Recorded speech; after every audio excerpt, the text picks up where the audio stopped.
Hold on, guys. ChaseWins.com coming to you for Monday. It is January the 6th. It's the first full week of 2020, the new year. Hope everyone had a good weekend, good New Year's, good happy holidays, everyone. I know a lot of people are kind of getting back to work today. Kids starting back school. Everybody's getting back in the routine, and everybody's now got to keep their head down until summer, until they can get some more time off and you start going on vacation and stuff like that. But don't worry, we'll make you some money so you can have those summer vacations and stuff. Let's get into a recap real quick. I have got to hurry because I've got some stuff I have to do, and I'm going to try to finish everything up to where I can go live today somewhere around 3:30. Between 3:30 and 4, it will be a quick live show. It will be right at an hour. I'll kind of have a detailed layout of the things that I want to discuss, and that way we can kind of go over all topics, and we don't go over in time because I will be pressed for time today. But one reason I really want to go live is because I stayed up most of the night last night redoing my college basketball rankings, as I do every Sunday night once everything's finished. So now I have my new rankings for all D1 teams, and we'll go over the top 25. Free play today is going to be in a matchup involving a top 25 team. And we'll get to that in just a second. Let's get in a recap of yesterday. I did go live yesterday, one of the rare times I go live on a Sunday, but wanted to talk about the Washington Capitals loss that we took, which was it was disappointing to say the least. It was disappointing to see a team that has the edge in almost every facet of the game, has home ice, is rested, playing a team 3,000 miles from home on their fourth consecutive road game away from home, 4 out of 5 that they're going to play, playing in a back-to-back less than 24 hours after their game the night before started, and it was a hard-fought win. They had to have a 12:30 p.m. matinee start, and the Caps just came out flat. They weren't playing any defense other than the goalie. They were committing stupid penalties, which they ended up getting. They were giving up 2 power plays a period. It was amazing that going into the third, they were only down by 1. They should have been down by 3 or 4 the way they played. And then going into the third, in the last seconds, breakaway, they had a chance to tie it, more than likely would have. But he decided he wanted to get cute, and he didn't even get a shot off. And then they go out there and decide in the last minute, when they had an empty net and went down by 2 goals, that, okay, now we want to play. 2 goals, 14 seconds, force overtime, and win the game. It was an amazing way for the game to end. As far as games go in the National Hockey League, it probably couldn't have been – the script couldn't have been written any better. It was amazing. But we wanted them in regulation, and that didn't happen. So everyone that was on that's already been taken care of. We did have one other hockey play yesterday, which I gave out for free on the live show. It was on the card. It was the Chicago Blackhawks in regulation. I don't care what anybody says.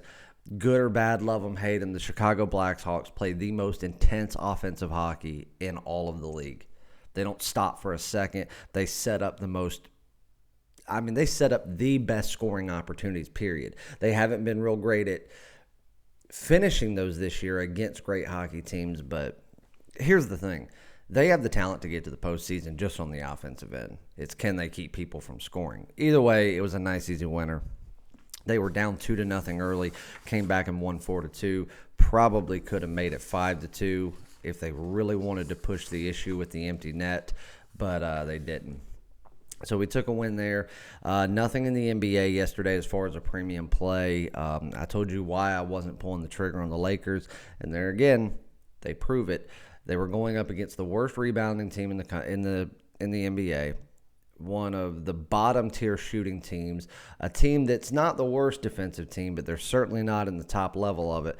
And the Lakers had more blocks as a team last night than any team since they started recording stats in 1976. It could have been all time, we don't know.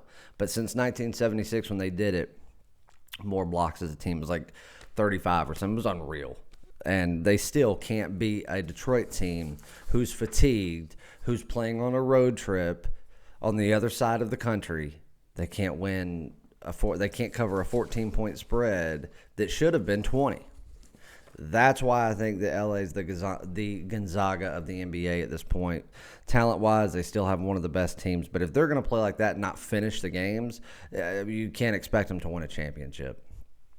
So we didn't have anything premium or top play-wise in the NBA yesterday. We had one NFL play. We played the Seattle Seahawks and the Eagles under. Easy winner. Never even got close. It was the exact same score that the Seahawks beat them by earlier this season in Philly. I think that's the first time ever. No, it was the second time ever in NFL history where a team has lost by the same score at home twice in one season. The only other team to do it was, you know who, the Eagles in 2006. So, congrats, Eagles fans. We had that. We had the winner on the Chicago Blackhawks. We get into college basketball. We took a big hit on the free play that we gave you on Wisconsin Green Bay. They came out flat against a team they should have taken into the woodshed. They got absolutely taken to the woodshed.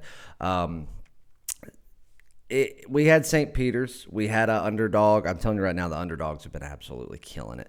On Northern Kentucky, outright winner, which was nice.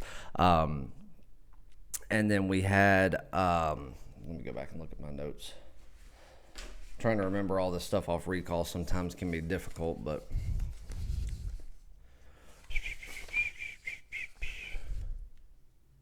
we did not. We laid off the Dayton game that a lot of people asked me about. We lost the Wisconsin Green Bay, won Northern Kentucky, won the St. Peter's game.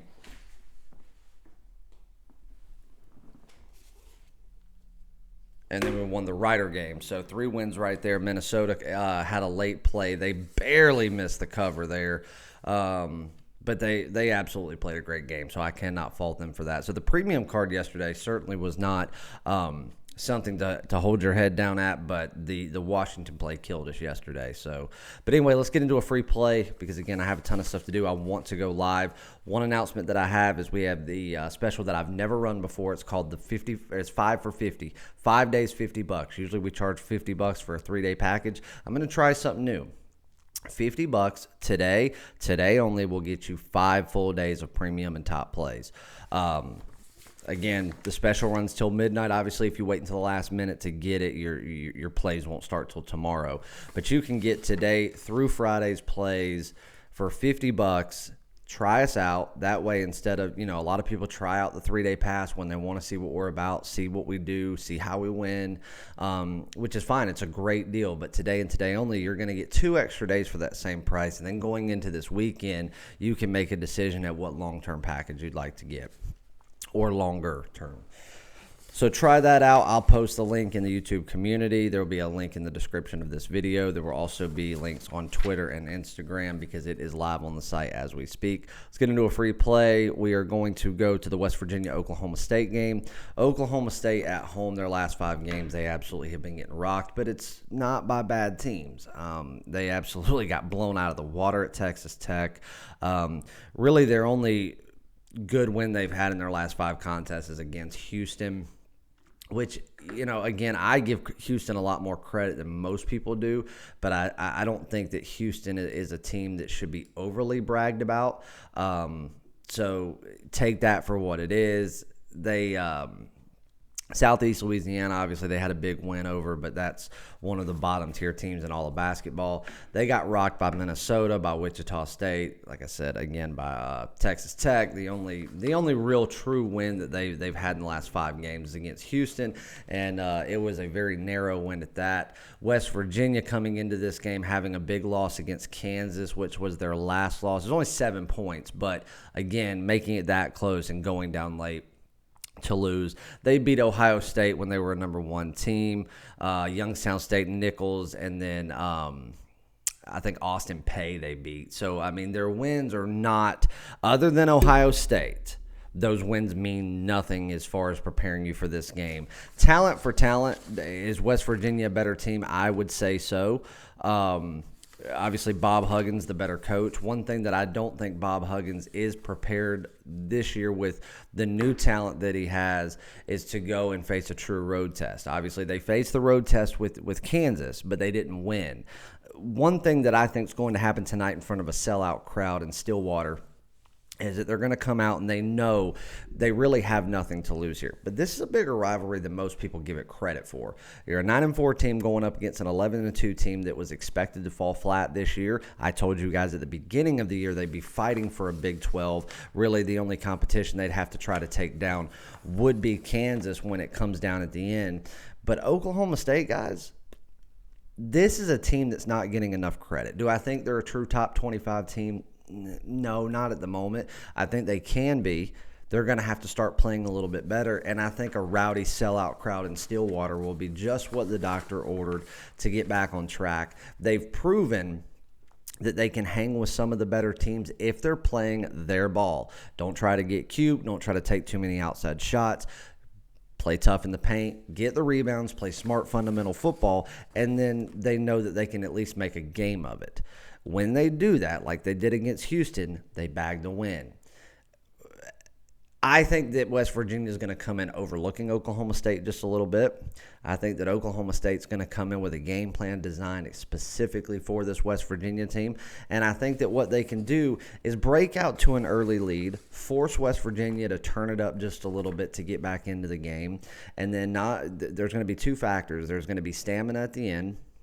Free throw shooting, because I do see West Virginia committing more fouls than normal, and then you're going to have that home court to back you up. I could see an outright upset here. If truth be told, if you just go off of the numbers of the last 5 games, West Virginia should come into this game laying 6 to 7 points on the road, which means that truth be told, they'd be a 10-point favorite. There's a reason that they're only 2 to 2.5 point favorites. It's because the odd makers know that there's not that big of a talent gap in between Oklahoma State and West Virginia. There's certainly not when you talk about West Virginia playing on the road, and I think the line's accurate. But I think if both teams play to their level and do not play just to their competition level, I think that the upset could come with Oklahoma State. I think Oklahoma State has the better chance to win this game if they play their ball. If they don't, they're going to get blown out at home. So you heard it here. I'm taking a shot. I'm taking the team that I think should win at home. I'm taking the 2 points, taking Oklahoma State. If they don't play and play the way they need to, fundamental basketball, West Virginia is going to beat them by 20. If they play fundamental basketball, they play smart, and they don't try to get cute or do anything stupid, I think Oklahoma State pulls off the upset at home in Stillwater. There's your free play. Get on the 5 for 50, the 5 days for $50. I'm going live between 3:30 and 4. Come say hi. If you got any questions, shoot me an email, chase@chasewins.com, and we will see you back for Tuesday. Thanks, guys.